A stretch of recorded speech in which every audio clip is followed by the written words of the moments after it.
Hello, Percy.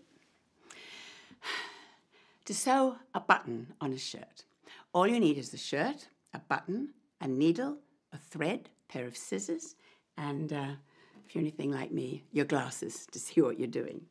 So first, you cut a good length of thread. Then you thread the needle. Now, I need help to thread a needle because I can't see the eye anymore. So I use a thing called a needle threader, and I put it through like that, and then I wet the wick of the thread, what I like to call it, and I put it through the needle threading thing, pull it through, and then that pulls the thread through the needle, like that. And then what you do is you even up both ends of the thread, and you wet your finger, and you tie a knot like this, just around the threader, and then pull, right.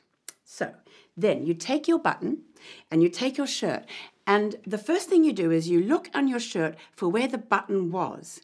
And when you found that place, it's usually 2 little holes in the shirt, you thread the needle through one of those holes and you pull it through to the knot. And then you take the button and you put the button onto the needle and you let it dangle down the thread, and then holding it in your left hand, if you're right-handed, you then start to sew, and you go in and out, and you literally go through each of the holes of the buttons. See those little button holes? And I go in one and out the other.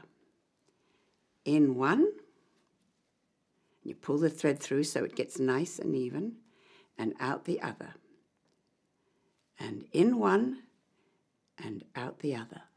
And you keep doing that for about 4 or 5 times until you think, yes, that button is on good and solid. And then what you do to finish it off is you take it onto the other side of the shirt. See that where you can see the stitches have been?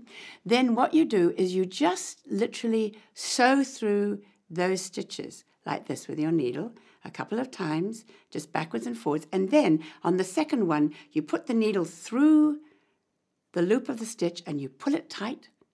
That's called finishing it off. And then you take your scissors and you cut it. And there you have a button sewed on a shirt.